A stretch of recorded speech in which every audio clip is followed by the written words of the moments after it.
Tes,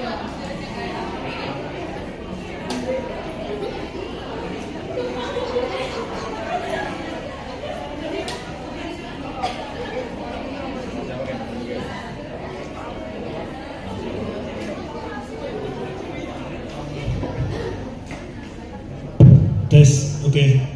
Sudah lengkap. Tidak ada yang ketinggalan. Konten sudah siap? Ini kontennya siapa ini? Bagus. Oke, saya mulai ya. Assalamualaikum warahmatullahi wabarakatuh. Selamat siang. Hari ini saya dikasih tugas sama Komting banyak sekali, mulai dari jam 10 sampai jam 2 hari. Haus saya itu. Kuliahnya ini ya, barengan ya. Berkesinambungan gitu ya. Langsung luar biasa ya. Semangatnya perlu diapresiasi. Ya, yang pertama saya mohon maaf ya, karena ternyata ada understanding, gitu ya. Saya kira jam 11 tadi, tapi ada hikmahnya. Bisa rice bowl kan cukup untuk makan rice bowl. Kalau makan di mana? Kantin mana? Kita nggak punya. Belum. Nanti di rooftop ada rooftopnya. Ada coffee shop. Apa ini? Buat itu nugas gitu ya. Di situ nanti. Mau apa enggak? Kopi kenangan. Di endorse kan. Mungkin 10 tahun lagi lah ya.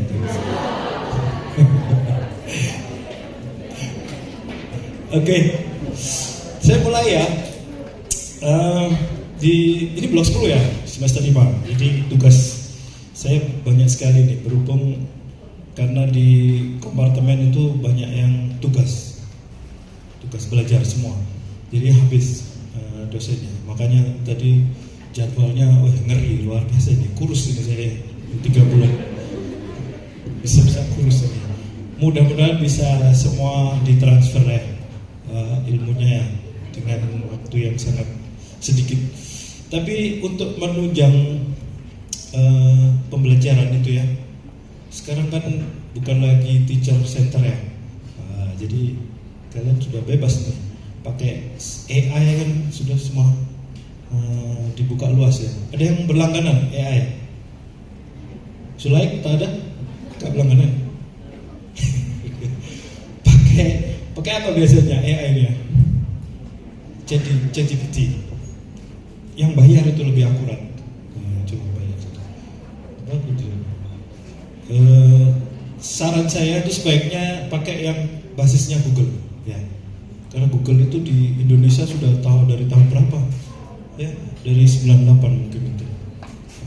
Google. Jadi basisnya Google, Gemini atau yang lain, ya. Pakai AI itu, gak apa, pakai AI aja. Jadi untuk menunjang. Nah nanti setelah pakai AI ada yang masih belum dipahami, ini tugas kita ini untuk menjawab, gitu ya. Jadi kira-kira seperti itu. Yang kedua, sebelum kita mulai perkuliahan, saya selalu sampaikan di semua angkatan. Ya. IPM itu slow living ya. Jadi kalau di Dewan OM itu santai kalian gitu. Dewan gitu, OM santai. Gitu ya. Kompartemen IPM itu fleksibel dan santai saja, gitu ya. Yang penting berbobot, gitu ya. Tapi ada satu prinsip yang harus ditaati semua ya. Yang pertama, saling menghormati ya. Saling menghormati. Kita harus saling menghormati. Apalagi antara guru dan murid, gitu ya. Kemudian teman sejawat, senior, junior ya, itu harus tetap kita hormati. Jadi itu saja, kan sudah dewasa ya. Jadi nanti tidak perlu lagi diingatkan, gitu ya. Kemudian yang kedua, nanti ada beberapa topik di IPM ini. Kalau zaman dulu itu waktu saya kuliah itu OM itu adalah pembelajaran yang momok itu apa ya? Menakutkan, horor lah. Kalau itu dulu. Kalau sekarang makin horor. Gimana? Jadi soalnya itu cuma 2 kalau di PM, sulit dan sangat sulit. Jadi mudah-mudahan bisa terserap semua ya. Ini tidak cukup sebenarnya kalau cuma 3 bulan PM itu ya. Nah jadinya kita harus apa ya, semua resources bisa dipakai gitu ya. Kemudian saya singgung juga di awal ya, nanti akan ada skill lab juga ya. Skill lab itu untuk menunjang hard skill ya, hard skillnya. Jadi soft skill dan hard skill. Nanti di PM itu skill labs-nya ini kan pengarahnya besok ya jam 7, betul ya? Beneran ya jam 7 beneran ya? Hah? Jam 8 udah boleh. Dalam bila di jadwal kok jam 7 ya? Ini serius gitu ya. Nanti ada skill labs itu setelah perkuliahan dilanjutkan skill lab, jadi untuk mengasah skill kita gitu ya kira-kira ya. Nanti di PM kurang lebih tidak ada bahan yang dibawa oleh mahasiswa ya, cukup kertas dan brain. Berat sekali pakai siang-siang itu ya. Nanti kita berlatih membuat sebuah interpretasi lesi dan seterusnya di skill labs dengan case-case gitu ya. Terus nanti ada mungkin di tengah-tengah blok nanti ada visiting profesornya IPM ya. Ada topik tahun ini adalah oral cancer dan drug delivery, terutama nano ya. Nah itu nanti sebagian dasar aja oral cancer. Nanti harapannya ketika ada interaktif dari profesornya, kebetulan kami dapat itu, beliau itu berkenan ke sini itu dari apa ya, di Australia. Jadi nanti mungkin online karena ternyata jadwal offline-nya tidak bisa ketemu kemarin ya. Jadi online saja, tapi harapannya nanti ketika 2 arah ya interaktif, blok 10 ini di blok PM sudah menguasai oral cancer. Jadi kalau ditanya itu langsung ya, nggak usah ditunjuk rebutan. Biasanya rebutan kalau masuk blok PM itu, kalau ada pertanyaan nggak ditunjuk, rebutan. Luar biasa. Gitu gak sih? Iya lah, harus kayak gitu ya. Yang kedua nanti ada praktisi juga. Praktisinya nanti teman sejawat kami orang medicine yang banyak menangani kasus-kasus oral cancer ya. Tapi nanti untuk S1 kedalamannya mungkin diagnostik toolnya ya. Dia early detection-nya ya. Nanti pakai hybrid ya. Jadi di sela-sela skill lab nanti hybrid, ada instruktur untuk membuat sebuah biopsi ringannya. Nah, itu nanti kalian akan do di situ. Seru ini. Pakai lidah sapi. Ya, pernah dengar dari kelas kan ya, pakai lidah sapi. Biasanya itu lidahnya kalau selesai praktikum dikumpulkan, dibuat semur. Iya, dibuat semur. Campur formalin gitu ya. Nanti akan ada MBG jilid 2. Direkam gak sih? Wah, viral lagu korek. Gitu ya kira-kira ya. Itu adalah selayar pandang ya. Highlight aja. Nanti kira-kira seperti itu. Kita fleksibel aja. Jadi memang ada yang izin atau geser-geser nggak apa-apa. Kita komunikasikan ya. Mengingat jadwal FKG ini padat merayap.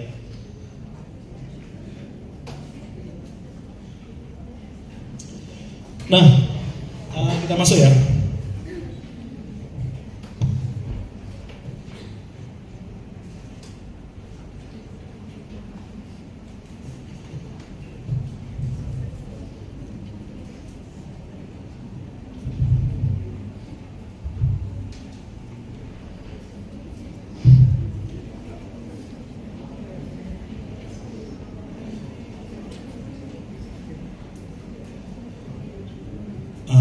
ini kan medicine ya, sudah sering nggak muncul ya.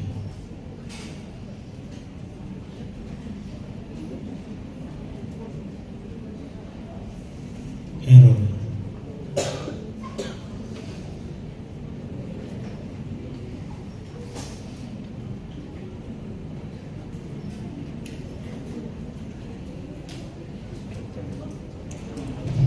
Bentar ya.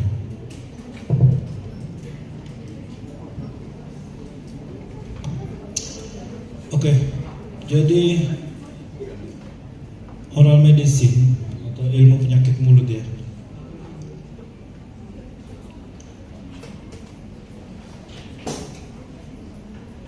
Saya dulu waktu sekolah itu nggak bisa penyakit mulut, urai sorry.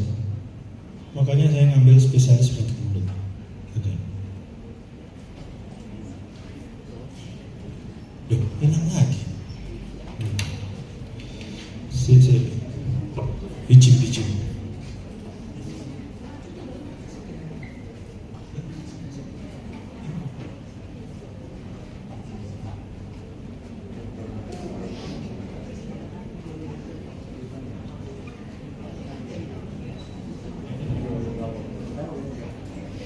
Gimana? Eh?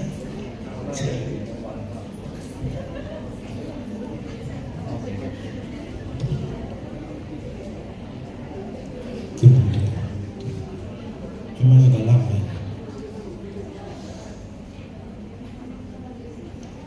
Selalu gini Kak support ya, harusnya pakai Apple aja semua. Serahkan pada ahlinya. Oke, oral medicine. Apa oral medicine? Ada yang tahu? Tadi sudah dibahas, pokoknya di sini tidak tunjuk langsung ke tangan. Yang depan salah sendiri duduk depan. Duduk depan itu pasti ini kosong sampai. Apa oral medicine? Ada yang tahu? Tak ada? Vira? Tak tahu. Ya sudah, kalau selesai, finish. Oral medicine itu ilmu sebenarnya zaman dulu terkenalnya itu ilmu jaringan. Oral medicine itu ilmu jaringan lunak, gitu ya. Ilmu jaringan dulu dibagi 3, bedah mulut, perio, dan oral medicine, gitu ya. Nah, oral medicine adalah ilmu tentang jaringan lunak. Jadi semua lesi jaringan lunak itu dipelajari di ilmu penyakit mulut. Dulu namanya keren, oral medicine, gitu ya. Sekarang dikembalikan lagi ke ejaan yang disempurnakan, yang disempurnakan jadinya penyakit mulut, gitu ya. Jadi gibah dan seterusnya itu nanti masuknya ke penyakit mulut. Halo. Start. Mantap. Terima kasih Bapak Penjual. Boleh tepuk tangan. Ini ya. Oral medicine. Bagi yang belum tahu, sekarang kita jargonnya adalah berdampak. Jadi agen perubahan mahasiswa itu harus berdampak. Ya, amanat undang-undang tetap kita jalankan ya, mencerdaskan kehidupan bangsa. Ya, jangan sampai lupa itu. Kalian harus bisa mencerdaskan kehidupan bangsa. Karena dokter itu dianggap orang pintar. Ya, dentist itu termasuk dokter, orang pintar. Jadi tempat bertanya. Ya, kalau zaman dulu ada yang disebut PTT, ya, pengabdian di terpencil itu. Itu kalau sudah ada dokter di situ orang pintar, semua nanya, mau gali sumur aja nanya ke dokter, mana tempat yang paling tepat gitu ya. Makanya dianggap sudah sangat expert, ya. Makanya sekarang berdampak, gitu ya. Jadi kalau mau jadi dokter harus punya ijazah. Nah, kalau nggak punya jadi wapres. Amin.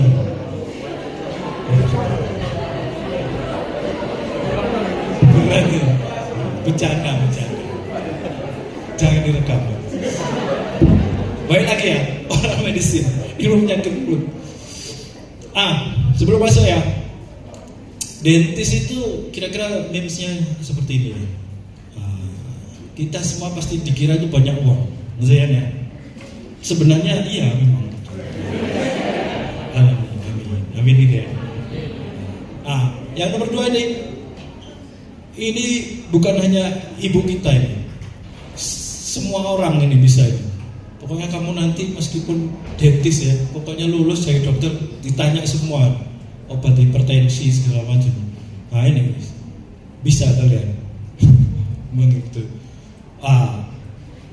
Di lingkungan beginilah ya, sombong. Bemet ini.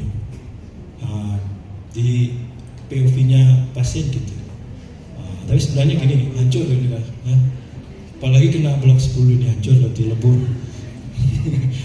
Tapi alhamdulillah ya, kita punya meja kerja yang kecil tapi dampaknya luar biasa, gitu ya.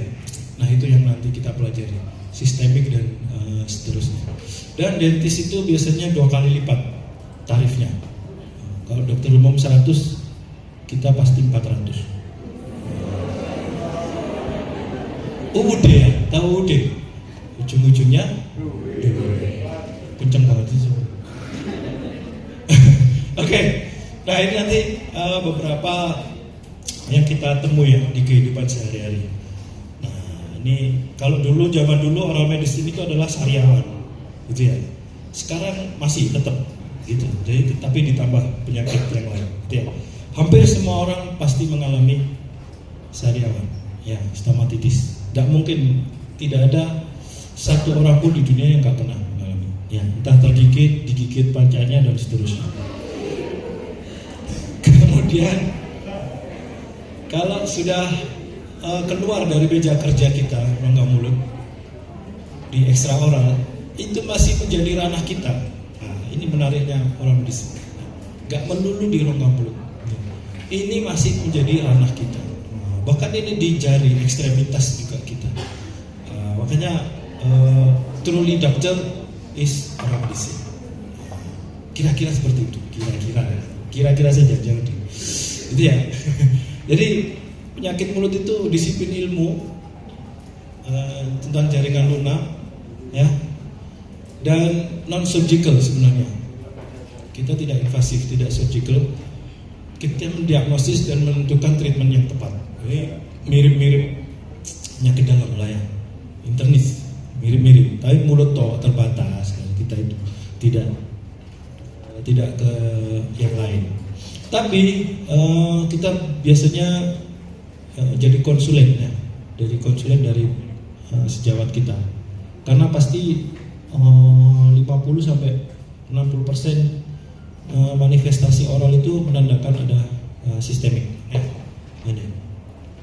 Jadi saling berhubungan. Nah ini manifestasi sistemik in the oral cavity itu pasti ya. Jadi abnormalitas di rongga mulut itu biasanya menjadi cermin dari sistemik, yaitu menjadi kita waspada gitu ya. Apalagi yang ini terus opo gitu ya, jadi bingung sejawat kita maksudnya. Jadi di refer ke kita makin bingung karena kuliah tak dengerin waktu itu ya. Jadi itu. Nah ini oral medicine itu kalau bisa digambarkan itu sebuah pohon yang akarnya ini tadi penyakit dalam, kulit kelamin, psikiatri, neurologi dan seterusnya. Ini saling menopang untuk oral medicine. Oral medicine sendiri yang utama tentu saja penyakit mukosa oral ya. Kemudian nyeri-nyeri orofasial ya, kelainan kelenjar saliva. Ini saya asumsi saya tuh prior knowledge sudah didapat ya. Dari semester 5 itu sudah ada prior knowledge faal dan seterusnya. Ini mudah-mudahan tidak lupa nanti. Kemudian ada manifestasi sistemik yang muncul di rongga mulut. Kebanyakan memang ada di rongga mulut gitu ya, sehingga kita bisa memprediksi. Adanya. Jadi kalau kita balik lagi, medicine itu sebenarnya sebuah art ya, science and art yang tidak bisa terpisahkan. Dealing with promote atau maintenance kesehatan gitu ya, dan prevensi yang hasil akhirnya adalah curing the disease, itu adalah medicine. Dan beberapa branch-nya itu non-surgical treatment yang seperti saya sebutkan tadi, itu kalau medicine. Nah kalau oral medicine itu area yang kompetensi khusus ya, yang diagnosis dan menentukan manajemen oral maxillofacial disorder yang mungkin lokal atau mempunyai manifestasi sistemik, gitu ya. Jadi kita meja kerjanya di oral cavity, gitu ya. Tapi nanti bisa mengobati atau setidaknya menemukannya, mendiagnosis systemic disease, sehingga kita bisa enforcement treatmentnya, gitu ya. Non-surgical disease, non-surgical diagnosis. Ada ya, kita rehat sejenak.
Oke, lanjut ya. Jadi oral medicine definisinya seperti itu ya. Jadi mungkin yang boleh saya katakan yang paling dekat dengan medicine itu adalah oral medicine. Itu ya. Baik lagi ini oral medicine secara definisi ya, pengetahuan non-surgical treatment orofacial tissue, mucosa membran, dan other tissue structure, saliva dan seterusnya. Nanti kita belajar semua ini, jadi penuh nanti. Kalau kita sudah mempunyai prior knowledge ya, basis yang kuat, nanti hasil akhirnya adalah best management for patient. Jadi goal kita saat ini adalah membuat kita membuat sebuah amunisi, gitu ya. Amunisi sehingga kita awarenessnya untuk oral mucosal disease ini lebih meningkat, sehingga kita bisa merekognisi, mengenali, gitu ya, secara dini mungkin ya, dan hubungannya dengan medical condition. Luas, meskipun meja kerjanya psikik sekali, gitu ya. Nah ini sedikit saya singgung tadi, sempat saya sampaikan. Jadi learning proses kalau zaman dulu itu teacher center. Zaman saya dulu ya di depan itu dosennya kuliah mengupas tuntas gitu ya. Sekarang nggak boleh dikupas tuntas. Jadi ada kasih hint aja, hint. Jadi nanti kalian harus berpikir. Dulu kita tidur waktu teacher center itu, karena mahasiswanya banyak yang tidur. Sekarang diganti student center, dosennya tidur. Jadinya akan berpikir kritis, mengajak kita untuk berpikir kritis dan aktif gitu ya, belajar mandiri itu ya. Handout, textbook gitu ya, jurnal yang tadi saya sampaikan ya, ada AI, boleh itu dipakai AI. Kemarin saya baru saja ngasih hands on ya, di conference-nya di UNEX ya, internasional itu 5.0 sudah pendekatannya. Jadi memang AI. Jadi beberapa kali kemarin saya juga sempat mengembangkan ya beberapa prompt saja, bukan toolsnya, prompt saja dari kecerdasan buatan. Nah itu. Jadi kita tinggal masukkan foto klinis, nanti keluar diagnosis dan seterusnya. Sampai ke treatment itu. Tapi promptnya harus jelas, harus kita paksa itu. Mesin itu harus kita paksa untuk berpikir. Jadi promptnya harus jelas. Kita masukkan semua yang menjadi patognomonisnya, gambaran khas dari suatu penyakit. Masukkan semua, dipaksa, keluar treatmentnya. Meskipun memang masih general. Itu nanti bisa. Itu sangat berbahaya ya saya kira kalau AI itu ya, dipakai awam ya. Sekarang aja di apotek itu dijual bebas semua ya. Obat itu dijual bebas. Jadi harusnya pakai resep ya, tapi tidak bisa. Sini dijual bebas. Konoha itu tapi bukan di Konoha itu. Itu dijual bebas. Sangat berbahaya ya. Kadang apotek juga mengganti-ganti pasien. Mengganti obat. Nanti kita berlatih juga menulis obat ya. Menulis obat dan rasionalisasinya, kasih alasan, kasih ini kenapa gitu ya, karena merupakan antiseptik, antibiotik, broad spectrum misalnya, gitu ya. Ini nanti sedikit topik yang harus kita habiskan di blog 10 ya, ada banyak sekali ya. Mual ya, saya menulisnya mual. Nanti sementara ini dibagi dua, saya dan Dr. Melia ya. Nanti ada yang bantu juga ya. Ini belum farmako ya, farmako masih belum. Jadi nanti pada blok 10 itu luar biasa, gemuk nanti ya. Gitu ya, kita balik lagi. Oral mukosa secara klinis. Nah, itu ada mukosa masticatori, mungkin sudah ini ya faal ya, ilmu faal sudah ini kayaknya basic aja. Dan sampai ke lining ya, ada specialized ya, ada keratin epithelium dan seterusnya. Ini mungkin membantu kita dalam predilection site namanya ya. Jadi menentukan sebuah diagnosis klinis dengan klinis ya, clinical oral examination namanya ya.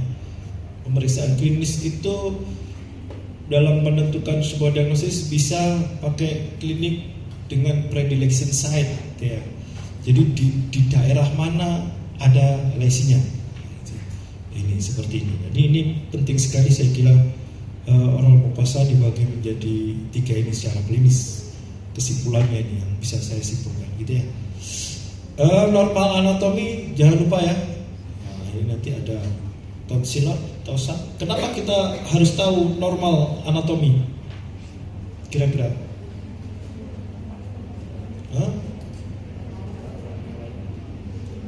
Iya, oke. Apa? Kenapa harus tahu normal anatomi?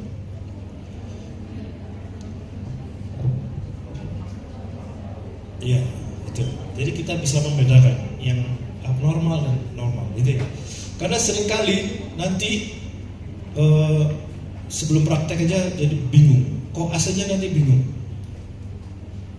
dianggap semua yang ada di mulut itu sebuah abnormality, ya.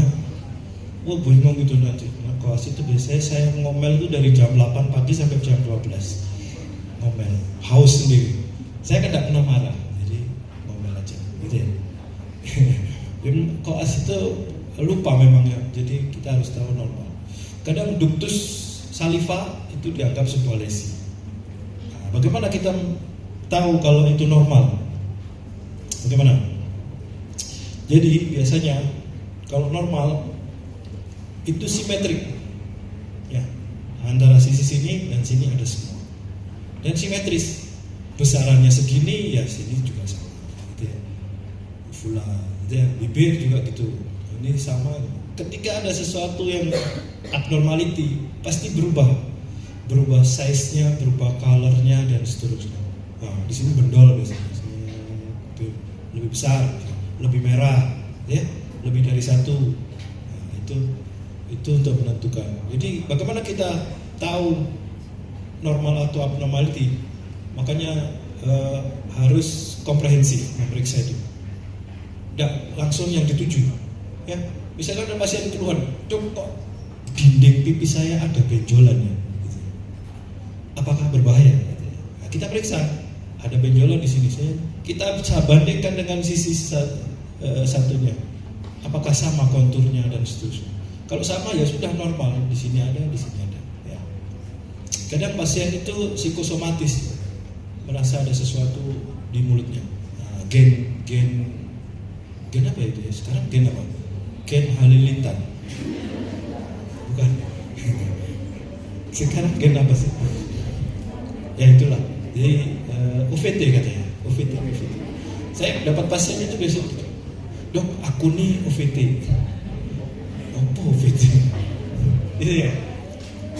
Jadi itu yang lini pertama, saya kira harus tahu normal.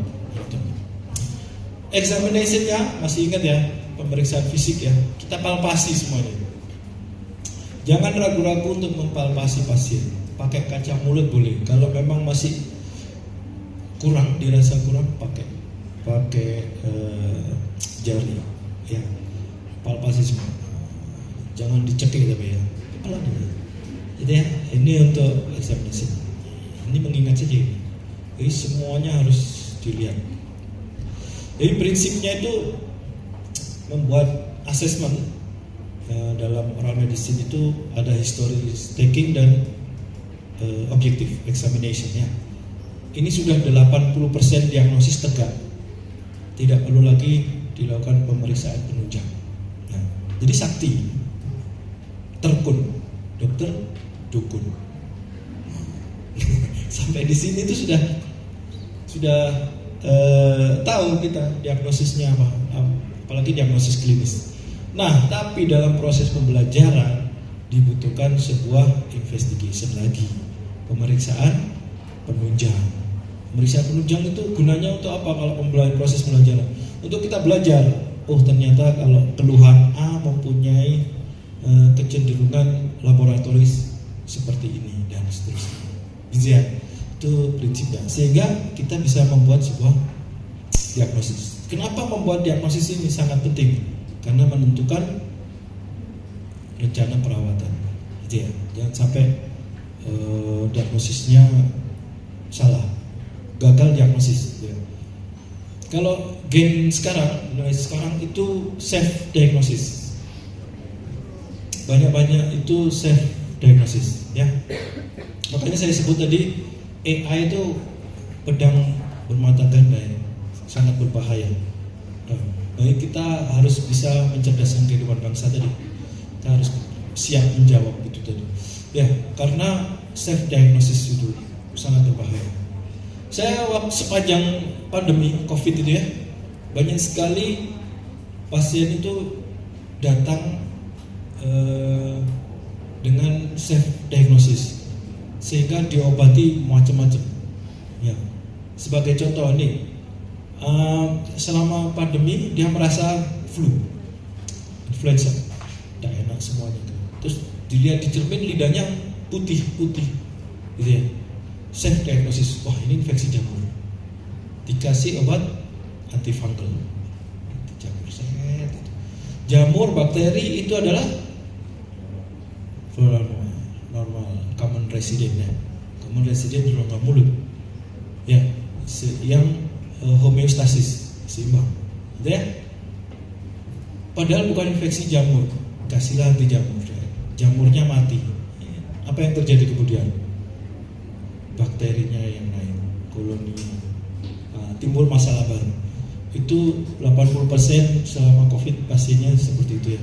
Belum yang OVT, gangguan tidur dan seterusnya, banyak sekali. Gitu ya. Jadi makanya penting kita untuk tahu. Kemudian pengalaman juga belanja dokter biasanya. Zaman sekarang itu generasi zaman sekarang itu belanja dokter.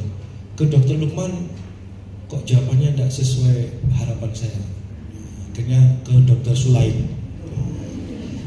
Dokter Sulaim, ngomong apa sih ini? Ganti ke Dokter Mela. Dia, ini cocok ini, gitu. Cocok. Akhirnya sesuai dengan karepe, gitu ya. Nah, itu yang kita harus punya integritas di situ ya. Jangan sampai kita ikut pasiennya. Ya.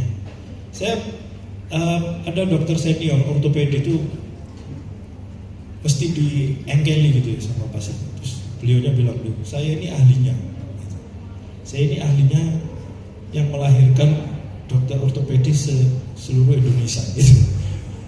Kok saya gak percaya ya? Gitu ya. Itu gambarannya nanti. Jadi kita harus membuat diagnosis tepat sehingga rencana perawatannya juga tepat. Gitu ya. Nah, bagaimana sebenarnya untuk mendiagnosis lesi-lesi di rongga mulut? Nah, seperti yang saya sampaikan tadi, COE itu. Iya, masuk aja, ngapain nunduk itu, masuk aja, masuk, silakan masuk.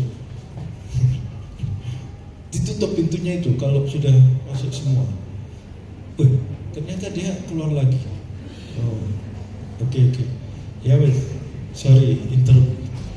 Jadi how to diagnose itu pakai complete oral examination tadi, ya, harus tahu klinis bagaimana. Kemudian deep history taking.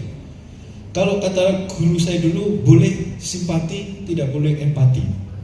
Ketika kita membuat sebuah history taking, tidak boleh terlalu empati. Kalau empati nanti dicari terus, dihubungi terus. Kok nyaman ya saya sama Mela, dokter. Akhirnya dicari terus. Makanya tidak boleh empati. Simpati aja. Keluhannya apa sih? Ini sejak kapan? Gitu, misalnya. Sudah dikasih obat apa dan seterusnya. Sudah. Jangan kira-kira kenapa sih? Ada masalah apa? Masalah buat lo. Gitu ya. Ini nanti sangat berbahaya. Saya itu menghindari itu. Nah, untungnya pasien saya itu tua semua, gak ada yang muda. Tua rusak semua. Jadinya aman saya. Sadis. Nah, kemudian terakhir adalah laboratori dan diagnosis. Untuk menegakkan diagnosis secara laboratoris dan berguna sekali untuk membaca pola penyakitnya. Bisa saja nyambung kemana-mana. Ini adalah ilmu dasar dari seorang dokter. Nah, tadi seperti saya sampaikan, beberapa penyakit itu sesuai predileksinya. Ya, jadi para ahli zaman dulu itu menentukan penyakit itu berdasarkan predileksinya. Ada predilection site, lokasinya, predilection color dan seterusnya. Nah, nanti ini yang kita pelajari. Ya, lokasinya di mana, distribution, gitu ya, definisi, ukurannya dan seterusnya. Nah, ini nanti secara klinis. Kalau yang terakhir ini subjektif ya. Ini stepsnya. Nah, ini bisa dimasukkan nanti di promptnya AI itu. Nah, prompt perintahnya itu masukkannya ini bisa. Jadi nanti kita kasihkan aja upload foto klinis dikeluar itu. Ini sangat membantu. Sedikit juga saya singgung ini lidah, karena papila lidah ini seringkali dikeluhkan. Nah, kalau kita tidak tahu ada papila, itu dianggap sebagai sebuah penyakit. ya ada benjol-benjol di lidah, padahal itu normal. Jadi papila kalau nggak ada justru berbahaya, gitu ya. Bulan itu kan kalau dilihat dari gini kan bagus gitu. Kalau mendekat kan bolong kabeh. Jelek sebenarnya. Yang jelek itu tampak baik dari jauh. Cuaks. Papila filiformis itu kan juga jelek ya, konturnya jelek. Tapi itu justru yang bagus, gitu ya. Kok podo ini? Nah, jadi ini nanti papil-papil, ini ya. Nanti clinical examination-nya bagaimana? Kira-kira seperti ini nanti. Inspeksi pada dorsum, pada dasar mulut dan seterusnya. Ini ya. Jadi jangan sampai nanti menyebutkan di mana lokasinya, di punggung lidah. Itu sudah dibuang biasanya itu sama dosennya itu. Jadi di mana? Dorsal. Di mana lesinya? Ventral. Harus gitu bicaranya, ya. Sudah mulai ke medical term. Nah ini nanti berguna sekali dalam kita membuat peta rongga mulut. Jadi lesi itu nanti bisa digambar di sini, di mana tempatnya, gitu ya. Nanti kita belajar itu juga nanti. Sekarang kita masuk sedikit saya singgung ada mucosal defense system of the oral cavity. Ya, jadi mungkin sudah dipelajari ya di ilmu faal. Jadi mucosal defense itu banyak sekali yang terlibat. Ada mukosa, saliva, cairan sulcus gingiva dan kelenjar limfu. Ini defense. Kalau di sini lewat ke sini gitu ya. Atau bisa bekerja bersamaan. Nah, ini. Jadi oral medicine akan sangat berguna di sini. Nah ini oral mukosa itu secara histologi ada 3 bagian. Ada epitel, lamina propria, tidak ada pro wanita, masih belum ada. Adanya propria dan submukus. Nah, ini urutannya ini dari luar ke dalam.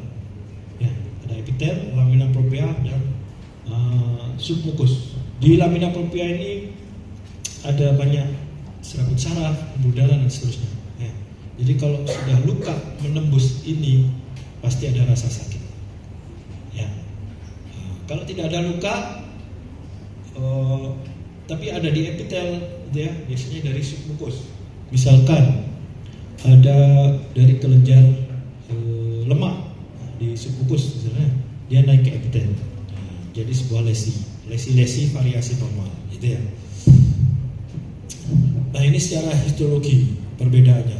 Ini yang epitelnya masih intak, ya, epitel.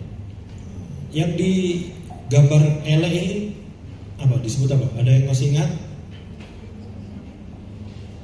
Apa ini namanya?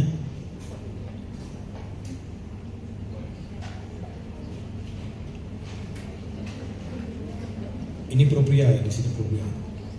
Bawahnya lagi ini submukus. Ini epitel. Apa ini? Ele ini. Jelek semua. Justru kalau teratur juga bahaya. Ada sesuatu, something itu kalau ini teratur. Ini teratur kan, 1, 2, gitu, 3, ini pasti sudah hilang ini lapisan epitel. Ya, yang ini masih intak. Ini namanya retepek. Ini basal. Oke, masih ingat ya? Ini bagus. Nah, epitelium tadi. Ini epitelium dibagi menjadi beberapa stratum, lapisan. Ada basal dari bawah ya. Basal sini. Kemudian naik lagi spinosum, naik lagi granulosum, lucidum dan corneum. Lucidum ini biasanya ditemukan pada dermis. Ya, mukosa ini jarang. Tapi ada juga di epitelium mukosa lucidum. Ini juga bisa membuat predileksi sebuah penyakit. Kalau lesinya luas, biasanya menembus stratum spinosum, gitu ya. Jadi tahu apa yang harus dilakukan, pengobatan apa yang tepat. Ini menentukan strukturnya. Nah, nanti kita bahas di lesi. Kurang lebih seperti ini nanti layernya. Jadi pertahanan tubuh itu di mukosa itu yang pertama ada corneum, lapisan paling atas.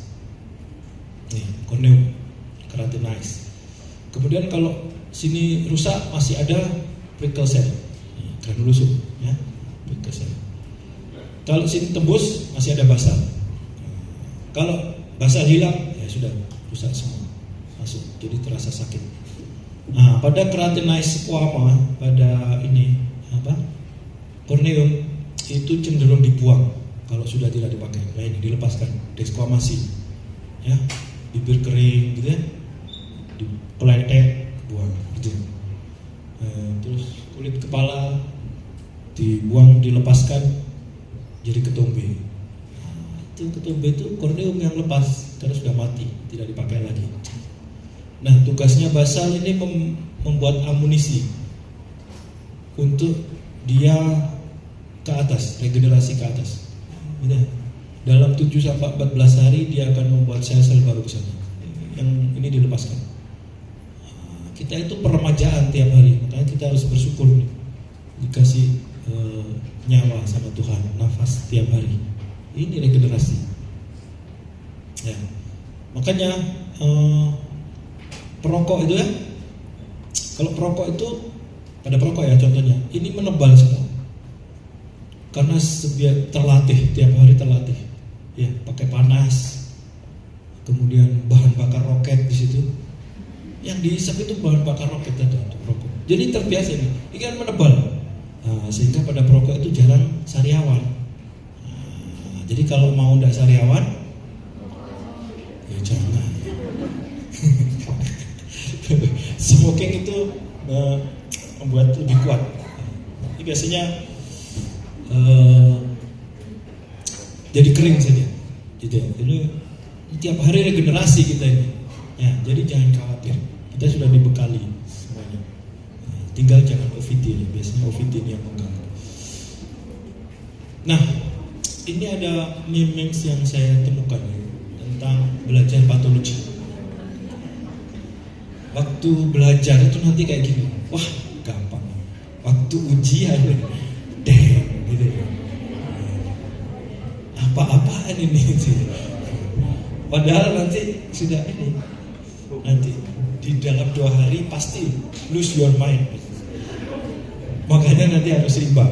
Habis ujian, tidak usah lagi buka modulnya. Banyak salahnya nanti. Sudah selesai ngopi aja di rooftop. Iya. Makanya jarang sekali yang mau masuk jadi orang patologis atau orang medis, karena sulit ya. Di Indonesia kami ya, Ikatan Spesialis Penyakit Mulut itu total hanya ada sekitar 280. Jadi kalau saya ke Makassar, dia tahu saya orangnya itu aja ya, 4L, lu lagi paling sedikit orang medicine itu di Indonesia. Sehingga ini yang menyebabkan gapnya terlalu besar, sehingga yang took place di situ, yang berperan itu adalah dokter umum, which is tak tahu mereka, ya kan?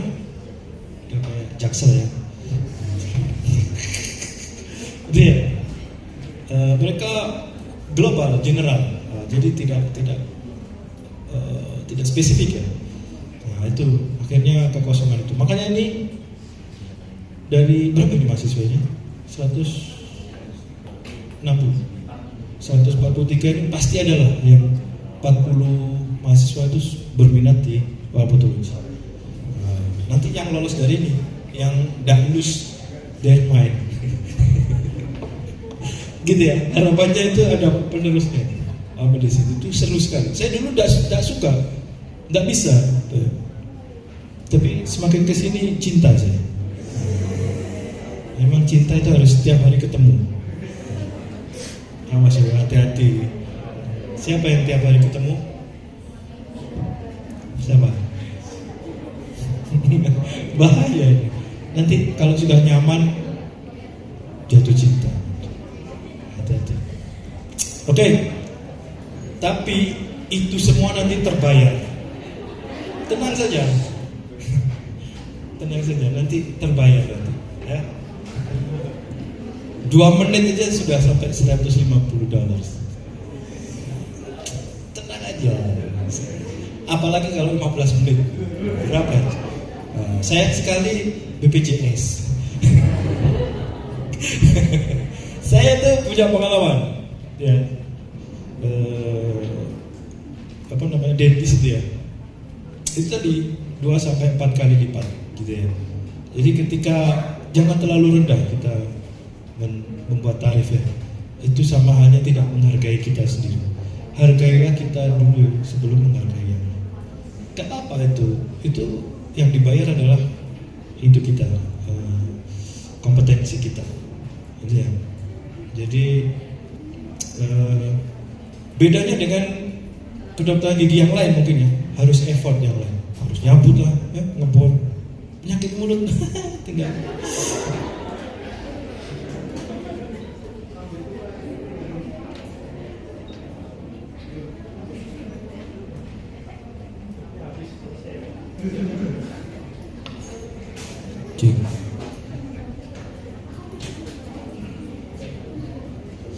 Dia lambe turah. Tapi tadi 8 step harus dipenuhi. Ya, history taking, deep history taking, interpretasi klinis objektif sudah pasti 80%. Kalau kamu bisa mendiagnosis tepat, rencana perawatan tepat, pasien itu banyak. Karena tidak sampai 2 menit selesai sembuh. Pasien itu datang ke dokter itu ingin sembuh, bukan ingin estetik, bukan ingin, biasanya ingin sembuh. Jadi yang ingin estetik itu ya ada, cuma tak banyak. Ingin sembuh. Jangan sampai ke kalian tidak sembuh nanti. Apalagi tidak dikasih obat. Apalagi obatnya itu aja. Kalau dokter gigi itu dari tahun 60 sampai sekarang tetap obatnya apa? Kalian tahu? Dan amoxicillin dan asam mefenamic. Kalau kata orang di Bulu Lawang, spontan. Saya sudah minum spontan.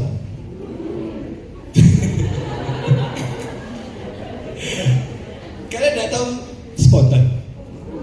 Ponstan. Ponstan tahu? Ponstan itu merek dagangnya asam mefenamic. Saking terkenalnya dokter gigi pakai itu, semua pasien gigi, saya sudah minum spontan.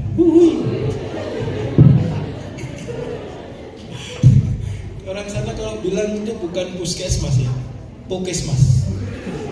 Coba nanti kalau baksos ke sana, sudah ke pokesmas. Gitu ya.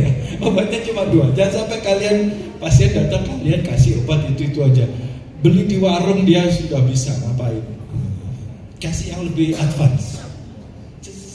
Gitu, dicas segini. Nah, tidak balik tidak apa-apa, kita sudah dapat segini. Direkam. Ternyata sudah habis. Itu kira-kira pendahuluan, ya. Jadi ibarat jalan di tengah samudra, ya ini masih panjang perjalanan kita, ya. Jangan bosan-bosan. Ada pertanyaan sebelum kita masuk? Apa yang kedua ya? Lesi ya. Lesi ini sebenarnya sudah pernah saya berikan ya di blog 7 kalau nggak salah. Ya, kurang lebih sama lah yang itu. Dan apa kita lagi? Kita ulang-ulang lagi ya. Orang lesi. Sit. Nah. Masih punya slide-nya? Masih ya? Jadi saya tidak usah ngasih lagi.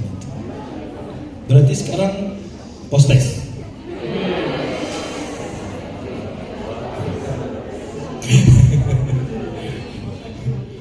Post testnya apa? Ini ya.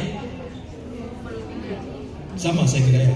Lesi itu adalah area of abnormal tissue. Jadi nanti lebih dalamnya lagi nanti di topik-topik selanjutnya ya. Jadi lesi itu adalah area abnormal. Terus yang normal disebut apa? Lesion juga sebenarnya, tapi ada variasi normal, normal variation, normal clinically variation, gitu ya. Nah itu juga digolongkan dalam sebuah lesi. Jadi lesi itu tampak klinisnya itu adalah lesi, terutama di rongga mulut. Dia. Kemudian yang kedua adalah any damages, ya perubahan yang merusak atau abnormal di sebuah tisu jaringan, gitu ya. Dan yang lebih banyak karena trauma, ditinggal pas sayang-sayangnya, jadi trauma. Kalau gitu aja kalian cukup banget. Pertanyaan nggak ada. Kenapa kok digolongkan trauma? Karena secara Latin lesio namanya, ya, injury namanya. Jadi itu lesi. Sebenarnya itu lesi tidak pernah ada klasifikasi yang spesial. Jadi yang saya sebutkan tadi, jadi predilection, ya itu yang menentukan lesi. Ini tidak ada. Jadi bisa kita klasifikasikan sendiri bisa, gitu ya. Nah ini predilectionnya dinamakan ini, polanya, ukurannya, lokasinya dan penyebabnya. Itu mudah sekali sebenarnya. Kalau kita sudah punya patternnya, pathways-nya, mudah. Ya. Ini lesi, semuanya disebut lesi. Nah, nanti ada lesi primer, lesi sekunder. Jadi masih ingat, lesi primer apa?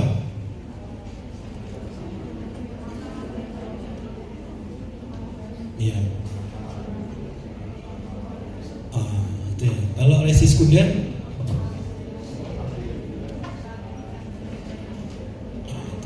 jadi sudah tahu semua, sudah tinggal post test. Harus ada kuis loh ya. Harus, makanya saya siapkan nanti di menjelang berakhir kita ada kuis. Sudah siap? Memang kuis dibuat untuk tidak siap. Kuis. Kalau apa namanya ya? Zaman dulu gitu ya, mesti senangannya aku cerita zaman dulu ya, karena pengalaman yang kita dapat lah ya. Biasanya kita cerita itu pengalaman. Kalau zaman dulu kita harus menghafal itu, para lesi merah putih gitu harus dihafal. Lesi ulcerasi hafal gitu ya. Kalau sekarang kan kayaknya menghafal itu sudah ini ya,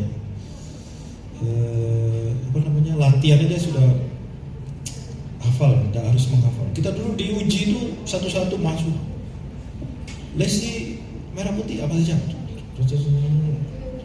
Lesi ini kalau sekarang kan modelnya tadi memicu critical thinking, dikasih simulasi misalnya, saya gambar gitu ya. Nah, nanti ada di SL ada quick slide nanti ujiannya. Ya, mungkin sudah dengar dari kakak kelas. Ujiannya itu quick slide. Jadi ada gambar klinis pasien asli, ya, lesi. Terus nanti menebak diagnosis saja, hanya diagnosis. Waktunya 0,0 sekian detik. Jadi jangan berkedip. Hilang ya. Jadi tidak boleh berkedip, cepet ya, gitu langsung. Itu nanti, nah itu kita akan berlatih membuat sebuah diagnosis cepat dengan klinis terlampir, gitu ya. Nah, sehingga bisa menentukan ini oral lesion atau variasi normal dan seterusnya. Gitu ya. Ini tadi sesuai predilectionnya. Jadi kapan oral lesi menjadi sebuah malignansi gitu ya, nanti yang akan kita pelajari ke belakang. Kemudian ukurannya bagaimana? Kalau ukurannya lebih kecil ada sendiri, lebih besar ada sendiri. Ukurannya bergabung juga ada sendiri. Ya, jadi itu semua predileksi. Mudah sebenarnya, tapi sulit. Kayak Jokowi. Sudah tapi belum. Mudah tapi sulit. Kira-kira seperti itu. Jadi semua bisa menggolongkan, mengklasifikasikan. Untungnya kita sudah dibantu ya, sehingga kita punya algoritma sudah teratur, sehingga kita tinggal merujuk aja ke algoritmanya itu. Gitu ya. Ini adalah, ini yang maksud saya tadi, hafalan tadi. White lesion apa? 1, 2, 3, 4. Red lesion, pigmented, ya. Ada brown, blue, black, itu semua disebutkan sama dulu. Ada vesiculobulus, ya, swelling. Nah, ini adalah lesi-lesi yang biasanya ada di rongga mulut. Pigmented itu ada yang fisiologis, ada yang patologis. Ya, jadi harus tahu variasi normal dan patologis. Nah, nanti kita diuji tahu. Karena waktu kita nanti praktek ya, itu semua mirip, hampir sama tuh lesinya itu. Iku aja. Terus apa ini ya? Dikasih obat apa itu? Nah, itu yang membuat biasanya teman-teman sejawat itu akhirnya dirujuk ke kita. Nah, banyak sekali kasus itu pasien dirujuk tanpa dikasih medikasi. Nah, berbahaya. Hati-hati. Karena seperti tadi, relief of pain itu menduduki nomor 1. Ya, relief of pain. Jadi harus menghilangkan keluhannya, sakitnya itu harus hilang semua. Kalau sudah gitu ilmunya tukang parkir jadinya, ya kan? Masih ingat? Hope dan terus, hope terus gitu. Jadi kita kasih hope and trust, ya. Jadi harapan dan kepercayaan. Ya. Lama sekali. Hope and trust. Trust, hope and trust, yes? Okay, it's okay for you? Hope and trust. Yes. Ini kasih harapan dan kepercayaan pasien itu. Pasti balik. Ya. Ada beberapa pengalaman ya. Pasien datang itu bengkak di sini, swelling. Satu sisi, ya. Kemudian trismus, bisa buka mulut. Ternyata setelah dianamnesis dari UGD, dari dokter gigi sudah mengeluhkan hal yang sama, trismus, tapi swellingnya belum terlalu besar. Langsung dirujuk tanpa ada obat. Kalau nggak salah itu hanya bukan hanya ya, dilakukan open bore, terus langsung dirujuk dan dikasih obat. Nyampe rumah langsung mau pingsan katanya, akhirnya masuk UGD karena sakit luar biasa. Ya, jadi nanti tolong kalau apapun ya kondisi pasien datang itu dimedikasi, kasih medikasi, paling enggak untuk relief of pain. Ya, pasti ada sakit, itu harus dikelola. Akhirnya masuk UGD, dirujuklah ke saya, ke kita, bengkak sini, dan ada supuratif, pus. Ya, itu adalah salah satu tanda yang membedakan antara infeksi bakteri dan infeksi virus. Ada supuratif, ya, ada pusnya, terbentuk nanah. Ya. Bagaimana proses terbentuknya supuratif? Sudah ada? Tahu? Prior? Ada yang tahu? Supuratif, pus, hasil dari?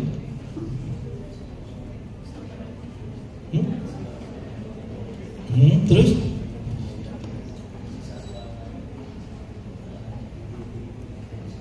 Wah, good. Ini generasi emas ya ini. Yang supuratif itu sel darah putih ya, sel darah putih dan bakteri. Ketika sel darah putih ada yang kalah, mati, dia menjadi pusing.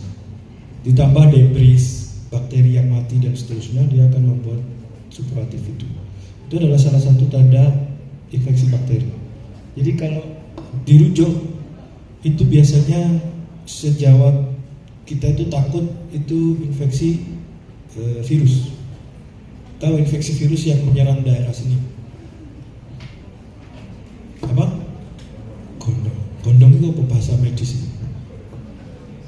Apa? Ada yang tahu? Mumps. Tuh, generasi emas ini ya. Bukan cemas. Emas. Ya, mumps. Ya. Ah, itu tadi yang saya sampaikan, predilection site. Apakah bilateral, simetri, apakah unilateral, itu yang menentukan diagnosis klinis dan rencana perawatan. Ya. Kalau dua sisi pasti mumps itu, pasti infeksi virus, kasih antivirus, gitu ya.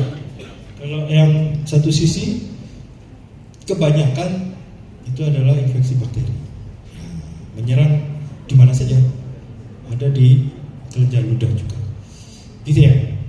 Itu nanti yang kita akan pelajari. Ini ya, saya ulang lagi. Jadi growth of lesion itu ada dua, exophytic dan endophytic. Lesi primer, sekunder tadi sudah disebutkan. Ini menarik ini untuk dibahas ini, mukosa dan skin. Jadi kita ini tidak terlalu jauh ya dengan kulit dan kelamin, gitu ya. Dekat karena mukosa dan kulit. Jadi tahu nanti apa namanya? Kalau ke dokter kulit ya, biasanya ibu-ibu ini ke skincare itu kan dikasih peeling ya. Ada yang pernah di peel off, itu kan kasih chemical ya, atau PRP ya dari plasma kita itu membuat lapisan tadi korneum dan seterusnya dipaksa untuk regenerasi. Jadi dipaksa regenerasi. Jadi regenerasinya tidak fisiologis lagi, paksa dia. Sehingga akan lebih cepat regenerasi. Nah, jadi tampak lebih mudah. Nah, itu. Makanya kalau habis dipilih tidak boleh kena matahari kan. Nah, jadi itu tidak ada lagi lapisan yang melindungi. Yang melindungi lapisannya hilang, dipaksa untuk regenerasi. Sehingga berbahaya kalau kena UV. Jadi ya, lesi primer nanti bila bisalah dibaca sendiri. Nanti ujiannya tidak jauh-jauh lah dari ini. Mau jauh tuh? Enggak. Cepet aja ya kita ya agar segera kuis bisa terlaksana.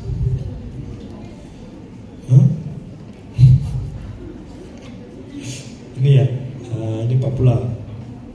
Papula yang menjadi satu itu disebut plak biasanya. Plak seperti ini. Papula jadi satu. Nah, nanti kita belajar lagi interpretasi itu. Kalau di bahasa kita itu jenis lesi, mana ada di sini? Jenis lesi itu seperti ulcer, ya, makula, papula, itu nanti jenis lesi. Kemudian jumlahnya berapa? Ya. Ada yang multiple, ya, lebih dari satu. Kalau dua itu disebut multiple. Ya. Kalau satu disebut apa? Kalau di kita soliter. Ya. Jadi bukan single. Ada yang masih soliter, kalau mahasiswa FKG. Nah, itu multiple. Kemudian warnanya bagaimana? Kemerahan itu erythema, gitu ya. Nanti kita belajar itu nulis. Kalau putih ya putih aja, putih kekuningan biasanya gitu ya, brownish, gitu ya, coklatan, gitu ya. Yellowish, gitu ya, kekuningan, gitu ya. Itu interpretasi warna. Terus lokasinya di mana? Gitu ya. Sinistra, dextra, lateral, jadi ya ventral, dorsum dan seterusnya. Tuh. Kemudian distribusinya. Dulu ada yang bilang distribusi itu melambangkan, menggambarkan dua. Jadi kalau sudah melewati rongga mulut itu disebut general. Ya. Kalau masih di rongga mulut itu disebut lokal. Gitu ya. itu distribusi. Jadi tapi ada beberapa juga yang menyebutkan dibagi lagi lokal, regional, general. Gitu ya. Jadinya nanti kalau waktu SL boleh aja disebutkan semuanya.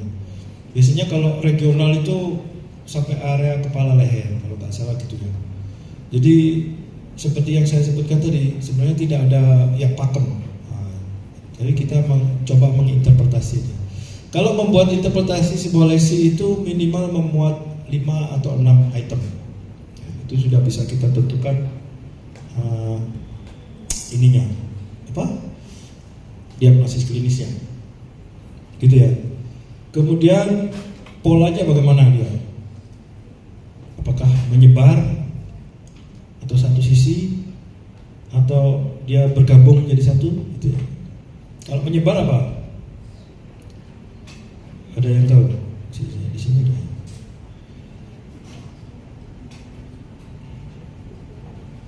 Menyebar itu ini saya dengar. Kalau yang menyebar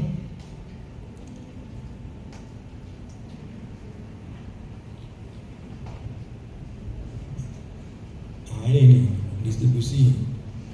Ini tapi biasanya kalau kulit yang ada ya. Kulit. Inspection, documentation of lesion. Nah ini color, number of lesion, lokasi, distribusi ya. Ini dia, size-nya, shape, dan seterusnya. Ini kulit ini. Kalau ini di kulit ini biasanya akan menentukan penyakit itu dengan konfigurasi, tidak ada konfigurasi. Kalau distribusi itu banyak ini. Ada yang discrete, separate, ya, disseminata kalau kita, jadi menyebar di semua rongga mulut itu disseminata.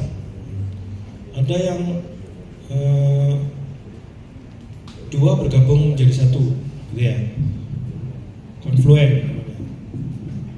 Nah ini confluent atau coalescing.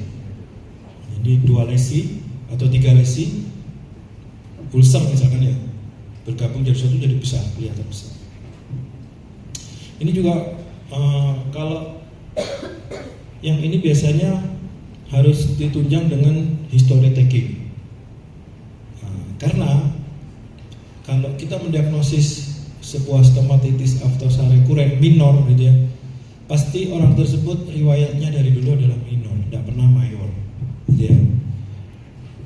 Tapi kalau mayor juga nggak pernah minor, gitu. Nah, sehingga kalau secara history taking dia minor tapi klinisnya major, ya kemungkinan yang terjadi adalah ini confluent.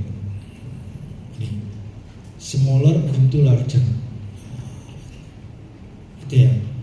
Menarik nanti. Jadi kita seperti si CSI, crime scene investigation.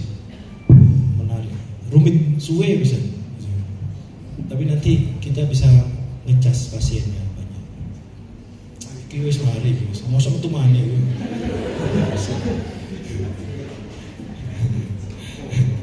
Nah ini siapa ini? Balik mana? Ini ya. Ini biasanya juga membuat ini variasi normal sebenarnya. Tapi banyak pasien takut. Strawberry tongue kalau lebih banyak lagi.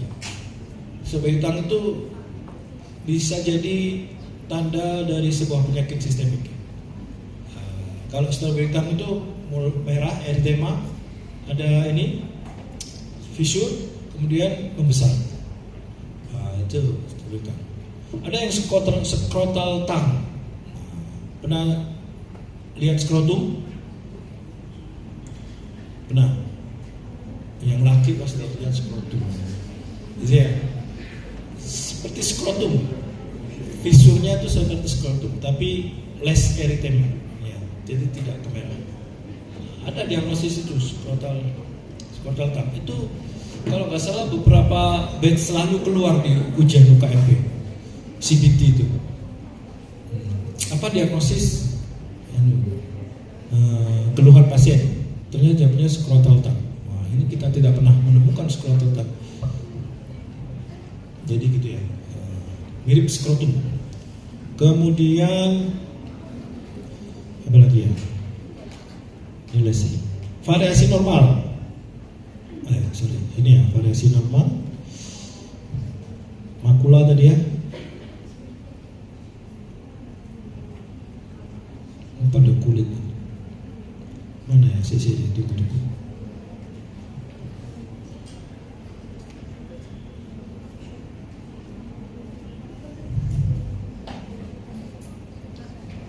Cracking ya. Kemudian ini variasi normal itu maknanya adalah tidak semua orang mempunyai lesi itu, tapi kalau ada dia bukan sebuah patologis. Gitu ya. Yang paling sering dikeluhkan pasien untuk variasi normal itu adalah Fordyceps granule, Fordyceps spot. Ya. Jadi kelenjar lemak, papula itu bentuknya, granul itu berasal dari kelenjar sebasea, kelenjar lemak di sini. Dia naik sana, tapi tidak patologis, makanya disebut variasi normal. Kalau krusta itu maknanya adalah eksudat yang mengering, ya. Jadi kita harus tahu dulu eksudasinya dari mana. Kalau plasma biasanya kuning ini, eksudatnya plasma. Tidak sampai ada bleeding, tidak sampai ada perdarahan. Kalau bleeding berasal dari pembuluh darah, krustenya merah kehitaman. Tergantung dari eksudasinya. Itu kan menarik kan. Ini ulcer nanti kita bahas lagi. Ini sinus atau ini ya, kok lupa saya, fistula ya. Fistula ini banyak filosofinya. Kalau kamu tidak menemukan jalan keluar, make some, ya. Buatlah jalan keluar sendiri. Ini kasih, ya. Kalau kita buat irigasi dia, kok irigasi? Jadi ada infeksi, pasti nanti kita bikin jalan keluar. Apalagi pusing dulu. Itu seperti ini. Make some ya. Banyak filosofinya hari ini. Apalagi atrofi, ini juga banyak dikeluhkan ya. Dikeluhkan pasien. Atrofi ini biasanya yang paling sering adalah malnutrisi. Ya, ada beberapa zat besi dia sedikit sehingga membuat atrofi di lidah, dorsum lidah. Ini takutnya luar biasa ini pasien. Karena waktu kita googling itu yang keluar ganas mesti, keganasan mesti yang keluar. Jadi takut pasien. OVT seperti itu. Bahaya sekali kalau OVT itu jadinya psikosomatis ya. Psikosomatis itu psikisnya akan mempengaruhi somatisnya, organnya akan terpengaruhi oleh psikis. Jadi jangan sampai itu terjadi ya. Kemudian apa lagi? Sudah saya kira ya, mari bisa. Tidak ada yang menarik. Ada yang bertanya?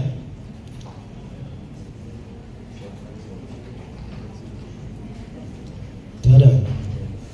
Kalau sudah tak ada, kuis. Jadi emang enggak ini?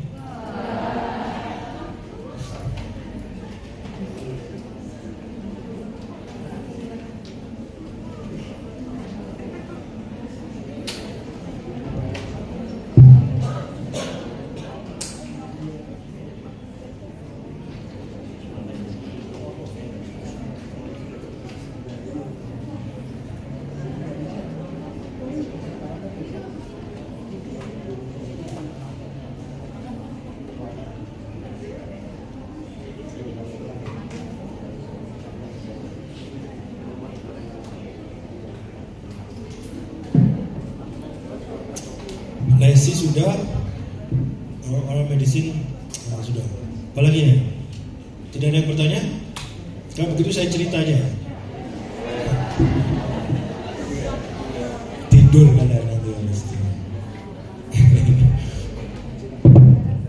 Apa?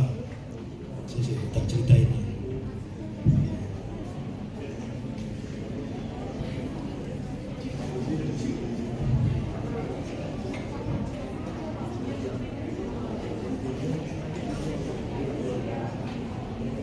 Kasih contoh.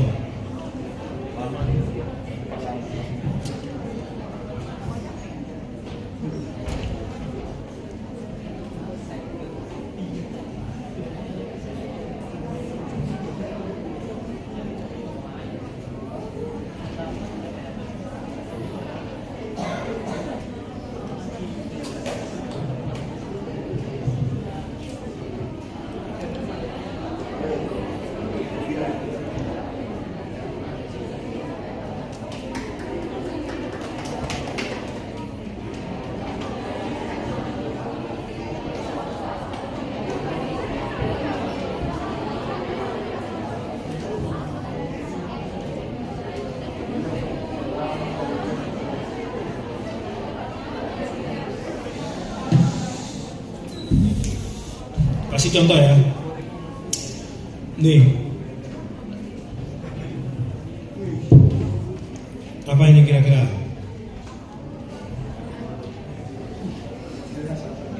Hah? Kuis.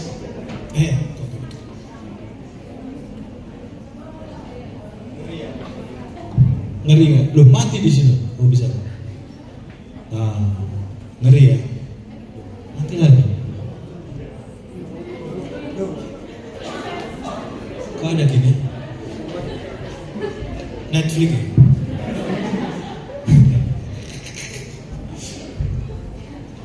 Error.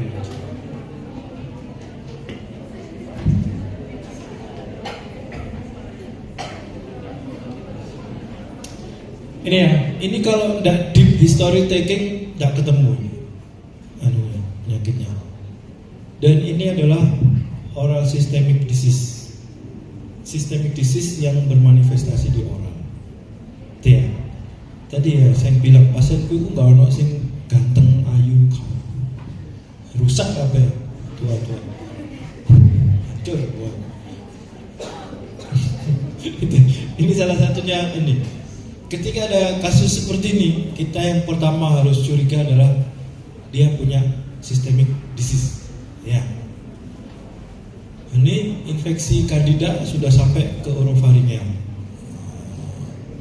Kalau tanda klinis seperti ini, ya, CD4 pasien pasti kurang dari 200. Apa tadinya? Adanya infeksi HIV. Ya. Kalau sudah di bawah 200 itu sudah kategorinya AIDS. Apa bedanya HIV dan AIDS? HIV adalah etiologinya, ya, virusnya. AIDS-nya adalah penyakitnya, acquired immunodeficiency syndrome. Ya, kalau sudah gini sudah pasti AIDS ini. Nah, kalau sudah gini inkubasinya 10 tahun ke belakang. Ya, 10 tahun ke belakang sudah berapa yang kira-kira tertular? Ini yang berbahaya, ya, silent killer. HIV itu menjadi silent killer karena ketika dia masuk infeksi ke tubuh manusia, semua virus itu obligat seluler, ya, harus dalam sel. Kalau selnya mati ya sudah, virusnya akan mati juga. Jadi gampang tapi sulit, sudah tapi belum. Gampang tapi sulit. Itu virus. Pernah lihat zombie ya, film zombie? Nah, itu ketika batang otak mati karena ada virus. Nah ini bayangkan, ini kalau baru semacam ini ketahuannya sudah berapa kali. Nah, ketika ada kasus seperti ini, kita harus langsung curiga HIV. Kalaupun belum, alhamdulillah. Kalaupun tidak, tapi kita harus curiga dulu. Nah, sehingga yang kita lakukan berikutnya adalah history taking, anamnesis, ya. Setelah ini saya anamnesis, apa kira-kira yang kita tanyakan ke pasien? Belum ya? Belum ke situ ya? Waduh, belum ke situ. Apa kira-kira?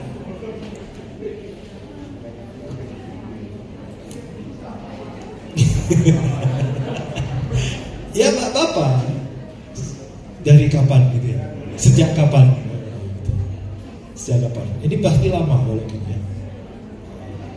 Kalau kita mencurigai sexually transmitted disease, PMS, penyakit menular seksual, itu yang harus kita ketahui adalah okupansinya pertama, ya, pekerjaannya apa.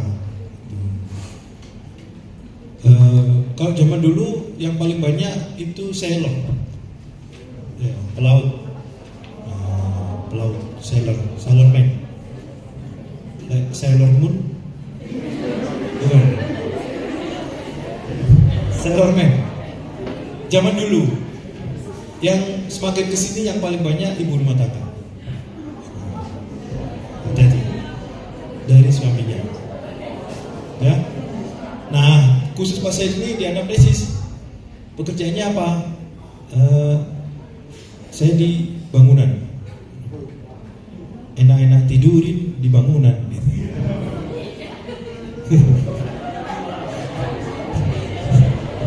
Salah ya? Salah. Karena dapat ilmu baru banyak hari ini, bisa dipakai.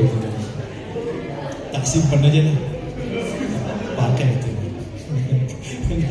Ya. Saya di bangunan. Ya.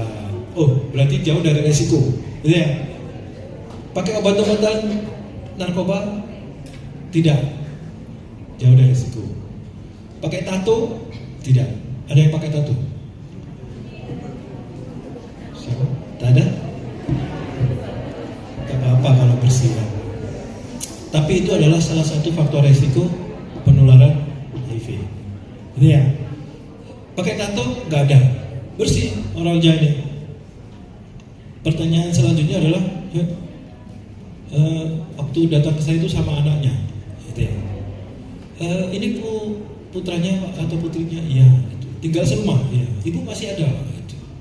Istrinya. Istri sudah meninggal 8 tahun yang lalu. Gitu. Meninggal karena apa? Amame. Oh, ya. Amame, Pak Thomas, amame kanker payudara. Kalian harus mulai sekarang medical term, man.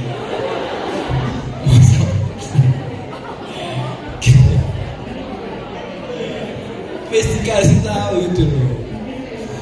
Kamu sudah punya pacar? Enggak, aku masih soliter. Itu jawabnya sekarang. Bukan single, soliter. Medical term, cek itu. Ya, emesis. Tahu emesis? Emesis, ibu hamil biasanya emesis pagi hari, muntah-muntah. Medical term, muntah-muntah. Air liurmu banyak, saliva. Yes, jangan itu. Oke, baik lagi. 8 tahun, ya nggak ada. Terus umur berapa waktu nggak ada? Ibu waktu itu umur 40 tahun waktu nggak ada. Sekarang 9 tahun. Itu nggak ada. 40 tahun itu laki-laki sedang hot-hotnya. Saya 43.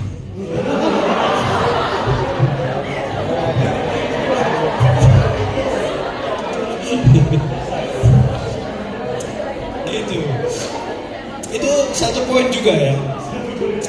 Nah, maksudnya sebagai medical student ya, kita tidak ada lagi tabu.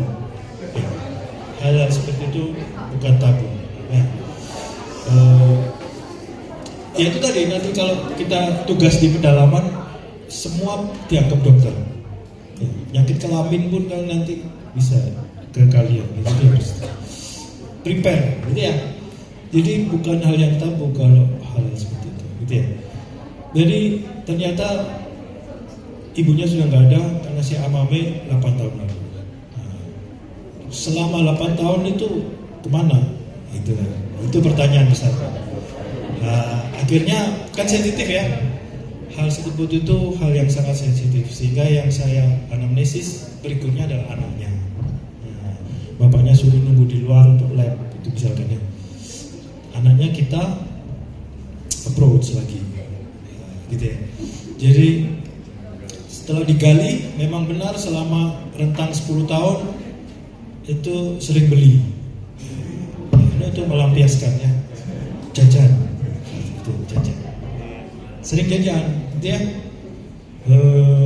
Ganti-ganti dan tidak pakai pengaman. Makanya nanti kalau jajan pakai pengaman. Jadi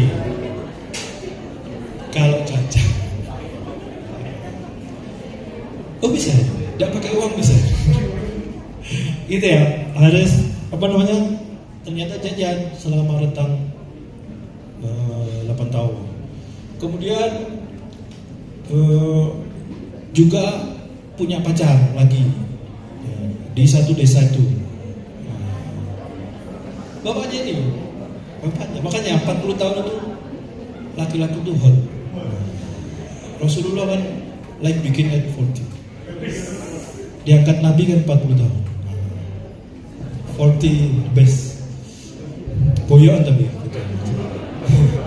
Gitu ya. Ya banyak jajan sudah, faktor resiko sudah kita kantongi semua. Ya. Dengan klinis macam ini kita sudah punya 80% diagnosis tekan. Itu maksud saya. Deep history taking. Tapi tidak boleh empati. Tadi itu anaknya di anamnesis curhat akhirnya. Bapak itu uangnya habis untuk jajan. Oh berarti tahu ya? Tahu. Tiap hari ganti-ganti. Saya kalau bapak pulang itu saya lihat handphonenya. Ya. Ada aplikasi yang namanya. Siapa tadi bilang itu?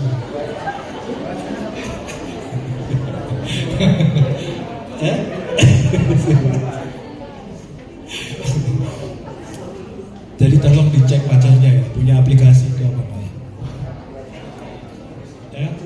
Ternyata punya aplikasi itu dan dicek uangnya semua hasil kerjanya untuk itu. Sedih, ya. Terus yang paling berbahaya adalah dalam rentang waktu tersebut sudah menularkan ke beberapa orang. Makanya kalau dapat kasus ini, jadi sebenarnya kalau PMS terutama HIV/AIDS ya, itu dapat perhatian khusus dari pemerintah selain TB ya, selain tuberkulosis, HIV itu perhatian khusus. Ketika ada kasus seperti ini tidak boleh dikelola sendiri, harus dilaporkan, ya, dilaporkan ke Puskesmas. Karena Puskesmasnya yang punya wewenang. Ya. Kenapa kok kita harus lapor ke Puskesmas? Untuk tracing. Ya. Akhirnya sama Puskesmas di tracing kemana saja, siapa saja yang sudah berhubungan. Itu panjang ceritanya. Untuk membendung, ya, sangat berbahaya. Silent killer. 10 tahun soalnya tidak bergejala. Itu ya. Alhamdulillahnya kita punya kemampuan itu. Di meja kerja yang sekecil ini, kita sudah bisa menentukan. Wah ini HIV, kirim dokter penyakit dalam setidaknya atau ke Puskesmas. Ya, hati-hati. Ini sangat banyak sekali. Ini tanda klinisnya ada lesi biasanya, lesi ulcerasi multiple, kemudian diseminata menyebar, minor ya. Kemudian selain itu ada kandidiasis. Selain itu KU-nya, kondisi umumnya adalah diare menahun 3 bulan terakhir, diare terus, berat badan turun. Nah, ini semua ada bapaknya. Nah, gitu ya. Itu jadi kita sudah punya ilmu itu. HIV berbahaya sekali ini. jangan dilanjutkan. Kalau sudah curhat tadi jangan dilanjutkan, sudah cukup. Kalau dilanjutkan jadi empatik, curhatnya akhirnya kan sedih, quality of life-nya turun segala macam. Nah, kalau gini kan sudah diisolasi. Kalau sudah AIDS itu ya, kalau AIDS itu terjadi di Eropa, quality of life-nya masih tinggi. Di Amerika itu masih tinggi. Kalau di tropis, negara tropis itu quality of life-nya minimalis karena banyak penyakit tropis. Kenapa kira-kira? Apa hubungannya penyakit tropis dengan AIDS? Karena tropical disease. Karena AIDS itu adalah acquired immunodeficiency syndrome. Jadi imunnya sudah defisien, tidak ada lagi imun. Masuklah tropical disease, selesai sudah, selesai, sembuh total, tidak merasakan sakit di dunia, dihajar di akhirat. Itu ya, pengalaman saya dulu masuk UPP di Sutomo. UPP itu unit penyakit infeksi dan HIV kalau nggak salah, tropical disease. Itu pengampunya yang sekarang jadi kepala dinas kesehatan provinsi itu, dokter Prof. Siapa dia, penyakit dalam. Kita masuk itu stase di UPP itu ada dental unit. Yang berani masuk ke situ cuma 2, residen penyakit mulut dan bedah mulut. Kalau bedah mulut terpaksa, dipaksa. Kalau kita wajib memang terpaksa juga ya. Itu hanya ada 2 yang berani masuk ke situ, melakukan perawatan pada pasien HIV. Nah, kita juga ikut putarannya itu. Jadi minggu pertama itu ada 10 bed di situ, masuk pasien hari Senin. Nanti hari Rabu itu sudah tinggal 6 pasien. Di akhir minggu habis kosong itu baraknya itu. Nah, sembuh total.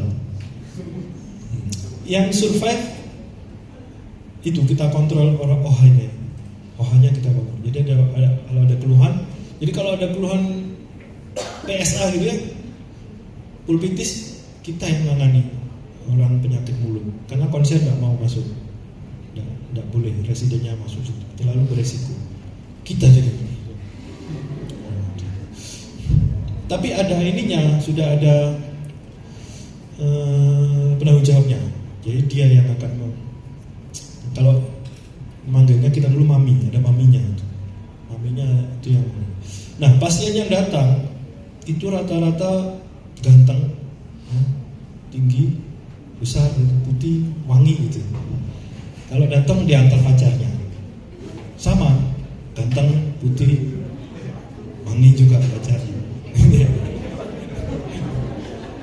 Kalian lihat siapa? Ganteng, putih, besar. Nah, ini maksudnya fenomen aja. Pengalaman kita dulu gitu, dok mau cabut gigi gitu. Wah, itu bedah mulutnya masih operasi, nggak bisa dihubungi. Akhirnya kita yang ngerjakan. HIV positif, ODA, orang dengan HIV AIDS. Akhirnya kita kelola. Itu sebenarnya tidak perlu takut ya. Stigmanya kita itu tidak boleh takut, karena kalau sudah terkontrol, minum ARV ya, antiretroviral virus, itu sudah aman. Jadi infeksinya, viralnya ditekan ya, sehingga tidak tetap berinfeksi tapi cukup lemah ya. Apalagi di saliva itu sangat lemah viralnya. Jadi tapi ngeri juga ya, apalagi kalau berdarah itu ngeri juga. Itu kita mandi berapa kali itu habis dari bibit itu mandi pakai antiseptik gitu. Zaman dulu, sebelum COVID baru. Kalau COVID sudah ngetren lah ya, mandi antiseptik, disemprotin. Dari dulu disemprot, saking takutnya. Ya. Nah, ini nanti kita menjadi tahu, gitu ya. Ini polanya diseminata, menyebar. Jumlahnya bervariasi, tidak bisa dihitung. Ya, bentuknya apa? Jenis lesi apa kira-kira? Jenis lesi plak. ya, papula yang jadi satu, gitu ya. Kemudian warnanya putih, diseminasi. Salah satu tanda kandidiasis adalah dikerok meninggalkan area eritema, gitu ya. Tapi kalau sudah orofaring ini tidak usah dikerok, wis jelas, nggak usah. Kalau di dorsum lidah, gitu, lakukan kerokan, nggak apa-apa. Ya, nanti kita skillnya ada latihan itu juga ya, kerokan. Ini yang masuk angin. Ya, scraping, swab, sederhana, ya, eksfoliatif swab namanya. Di swab nanti antar teman ya. Jadi jangan gosok gigi pagi. Di swab antar teman, terus nanti kita kelola. Kalau dapat izin dari lab BO, kita lihat di bawah mikroskop. Ini masih, ya. Jadi ketahuan siapa yang punya HIV Candida, gitu ya. Kira-kira seperti itu. Nah, balik lagi nih, ini adalah hal yang sangat menakutkan. Bayangkan kalau tidak ada lesi ini dan dia sudah HIV positif, kalian bor, cabut dan segala macam. Padahal kalian universal precautionnya mungkin minimalis. Penularan tinggi juga. Jadi kita resiko sangat tinggi. Kita harus paham itu ya. Belum lagi TB ya, TB. Nah, biasanya kalau di rekam medis itu ditulis HBsAg positif. Harus tahu apa itu gitu ya. Hepatitis misalnya. Nah, ini kita harus tahu ininya. Harus universal precaution. Ini ya, harapannya gitu nanti kita di koas itu di semester 1 itu dikirim untuk IPC namanya, Interprofessional Collaboration. Dikirim ke rumah sakit Dr. Rizka waktu koas. Nah, di sana nanti gabung sama koas umum, ya, sama nurse, gizi, kadang juga sama residen penyakit dalam. Nah, jadi biasanya secara pengalaman itu mahasiswa yang kita kirim ke sana waktu morning report diskusi ya, itu sama DPJP supervisornya ditanyain, apa ini infeksinya, bakteri apa, mempunyai gambaran klinis apa, diagnosisnya apa gitu. Terus jawaban mahasiswa kita, saya koas gigi dong.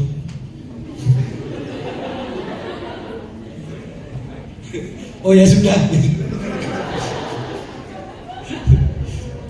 Makanya mulai sekarang tolong biasakan medical term. Saya koas gigi dong. Bahaya nanti kita tercoreng. Saya ditanya di akhir kan, ibu ajari apa itu? Dipertanggungjawabkan dan gitu ya. Jenis lesi tadi sama medical term, jangan lupa. Itu salah satunya ya gini nih, kita dilatih melihat di UGD, ya, mengeliminasi, triase namanya, memilah-milah ya. Ini kemana gitu ya. Kalau ada temuan seperti ini kan sangat berbahaya. Terus ya, kalau di Malang itu masih banyak di area Malang Selatan. Ini sangat, kalau nanti kalian praktek di sana berbahaya. Maksudnya area yang sangat merah. Hati-hati, universal precaution. Ya. Karena untuk jajan itu ini sekarang dilonggarkan larangannya. Karena biar terlokalisir. Ya, tidak nyebar mana-mana. Itu berbahaya, micet itu berbahaya gitu. Karena masih tidak terlokalisir ya. Beberapa bulan belakangan itu ada ditertibkan di Gondang Legi ya.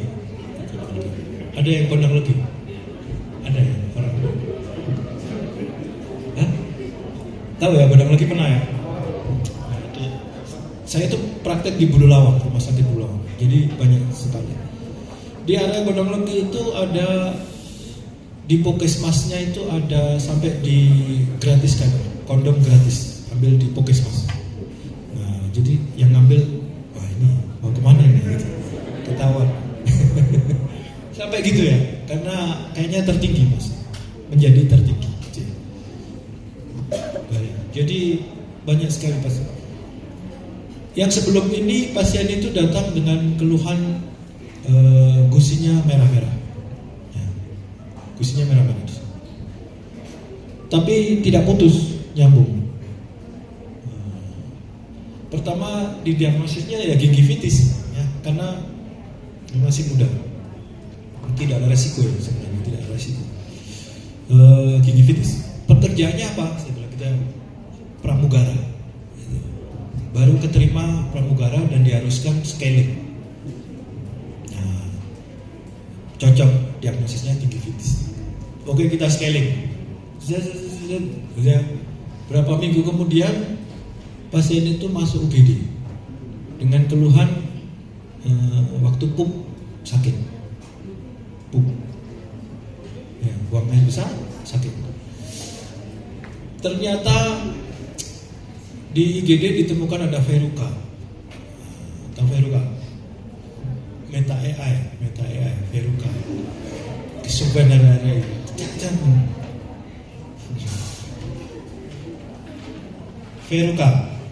verruca di situ, ya, jenis lesinya nodul. Verruca mirip bunga kol. Nah, itu juga tanda-tanda infeksi HIV di luar mulut. Nah, di dalam mulutnya kita mendapat laporan dari perawat UGD waktu itu. Kok di rekam medis ada penaker gigi? Ternyata itu bukan sekedar gingivitis, ya, tapi linear erythematosus gingivitis, sebuah tanda HIV, infeksi HIV. Betapa berjaya, wes tak scaling loh. Tapi kan universal precaution. Tidak banyak sebenarnya kalkulusnya. Jadi ya, ternyata berapa bulan kemudian, itu tadi ada verruca, dikonsulkan ke kulit kelamin, hasilnya keluar B24 positif. B24 adalah kode untuk HIV/AIDS. Ya, terus datang lagi ke psikolog gigi, dirujukan dari kulit kelamin. Nah itu, terus tidak berani scaling kan, kasih obat saja. Waktu datang lagi, saya anamnesis ulang, ya. Kerja pramugara, kemudian kira-kira kok bisa terinfeksi HIV, bagaimana? Ya dok, saya jualan, gitu. Jadi jualan. Customermu banyak, mulai PNS, TNI, Polri, ada semua.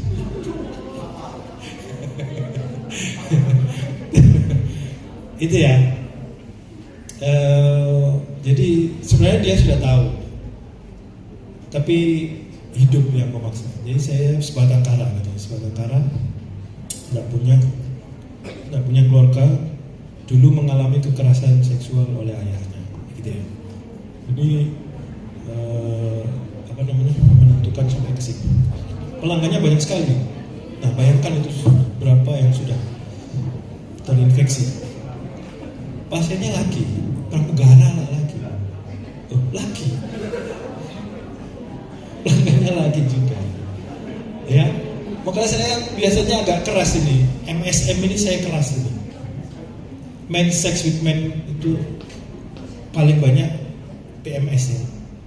Menularkan sexually transmitted disease, MSM, ya, men sex with men.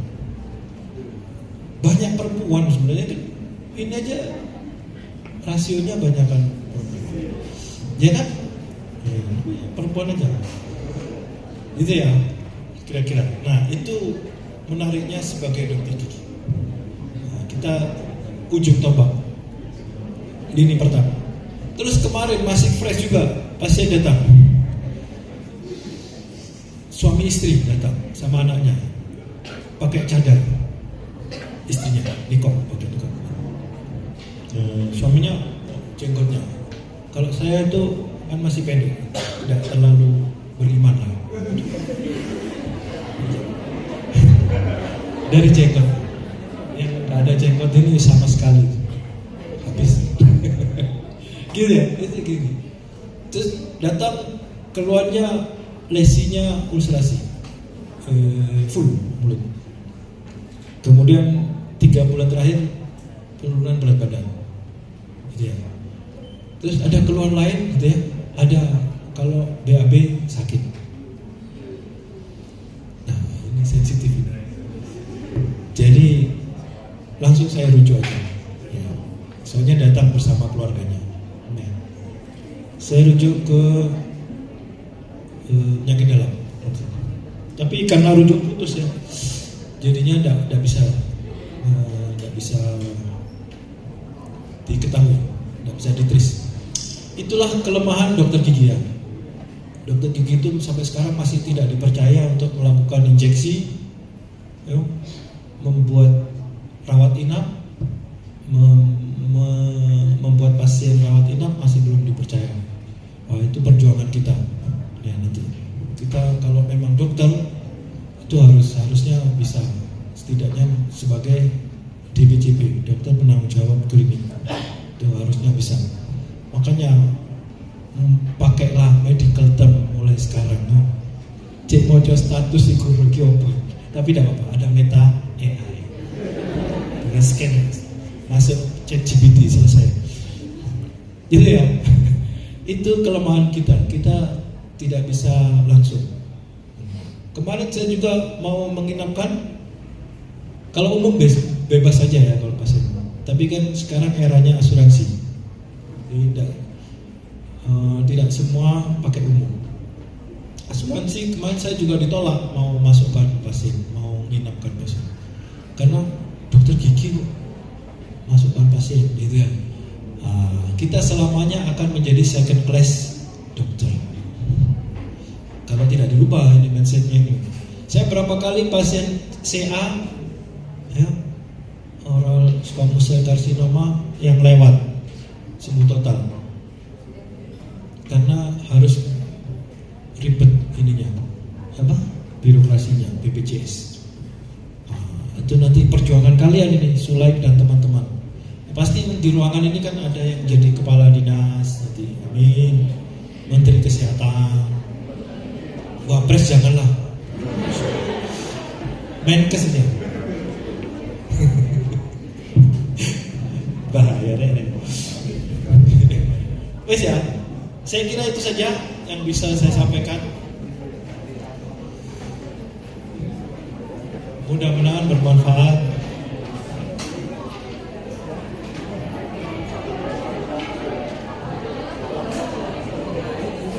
Saya akhiri.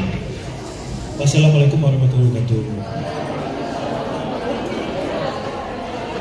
Sama-sama. Karena nggak ada yang nagih post test, ya sudah nggak usah post test.